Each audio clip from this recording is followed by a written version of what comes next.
once you've started to make money on your Amazon business, maybe you're even making good money on your Amazon business, you know how everything works, you know how to analyse the deals, you know how to source the deals, that's not a problem.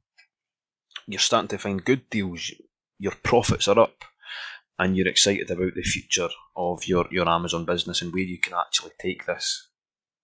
Now, it's worth noting, it doesn't matter what method you're doing of Amazon FBA, you know, the sourcing, whether it's the online arbitrage business model, whether it's the retail arbitrage business model, or even wholesale. That's not what we're getting at here. That's not really what's important. What is important is what you're doing works. It's working. The fundamentals are there in the business. So that's going in your favour. Now, I'm not saying this is, you know, specifically in regards to you personally, but maybe there's still a lack of confidence there. So, however everything's going in your favour, there's still, for whatever reason, a lack of confidence. Now, in this video, that's where a repricer could potentially impact your lack of confidence here. It could address that issue, and we're really talking about a repricer and whether or not you actually need a repricer in your business or not.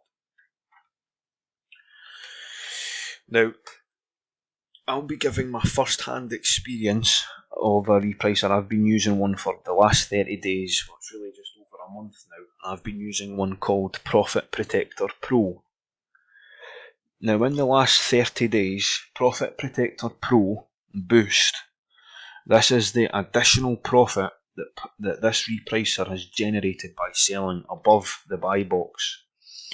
So a repricer is going to be moving your prices ideally to compete with the buy box, but now and again, depending on the rules you set, you can sell above the buy box, and this can actually generate you income. So the average price for a repricer is about £50. There will be a link to PROFITPROTECTORPRO in the description if you want to check this one out.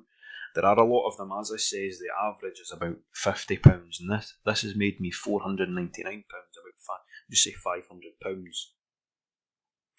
And I would class myself as a moderate seller. There's certainly a lot of bigger sellers than myself. I'm doing about 1,500 units per month.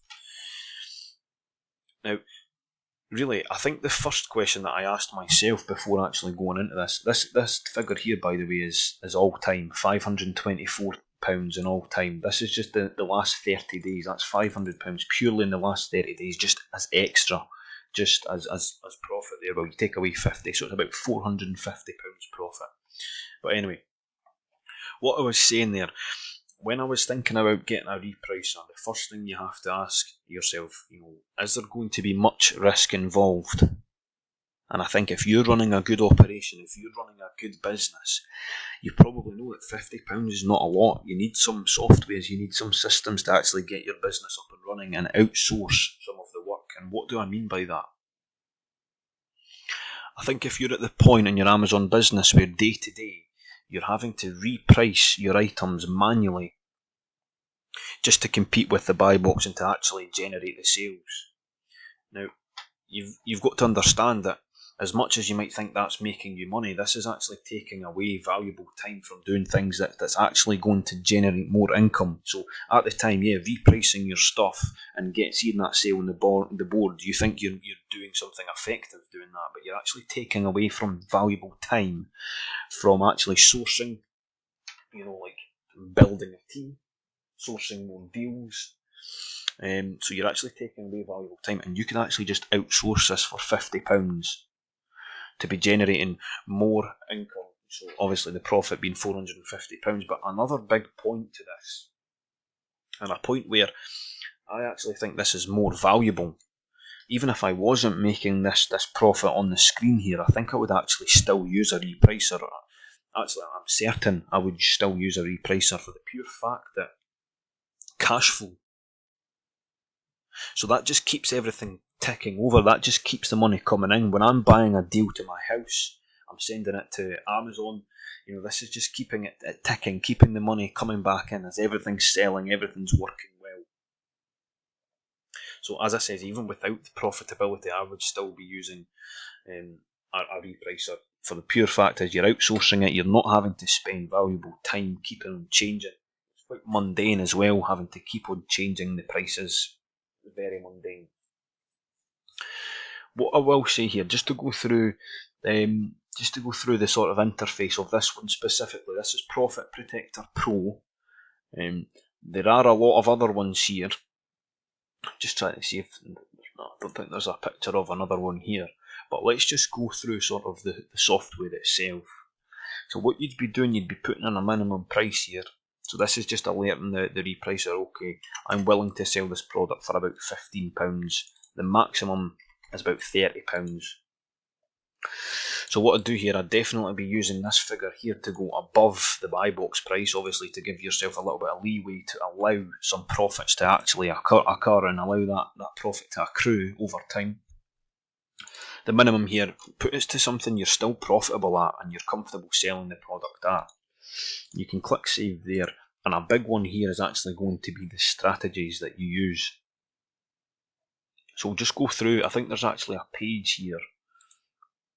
Yeah, here we go to go through some of the strategies. So the first one here, this is going to be the super aggressive dominator. So this is really just going to prioritise sales over anything. It's not really going to be making you profit. That's just if you want to get this product sold very quickly, you can simply go over to here onto the item that you've got.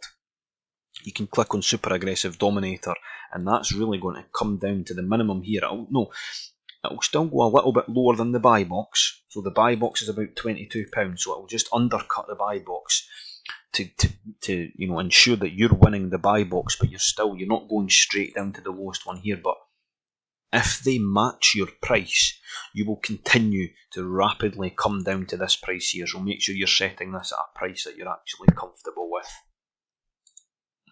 And you've got other ones here. Basically, this is just tearing down. So aggressive sales, it's slightly less sales, and you've got balanced sales, which is, it's a bit of a mix between sales and profit. And then you come down to here, it's a balanced mix, and then here it actually prioritises profit. So if you want to be quite conservative, you can do that. And I'm sure the other repricers on the market have got this option as well. I think the big takeaways are cash flow.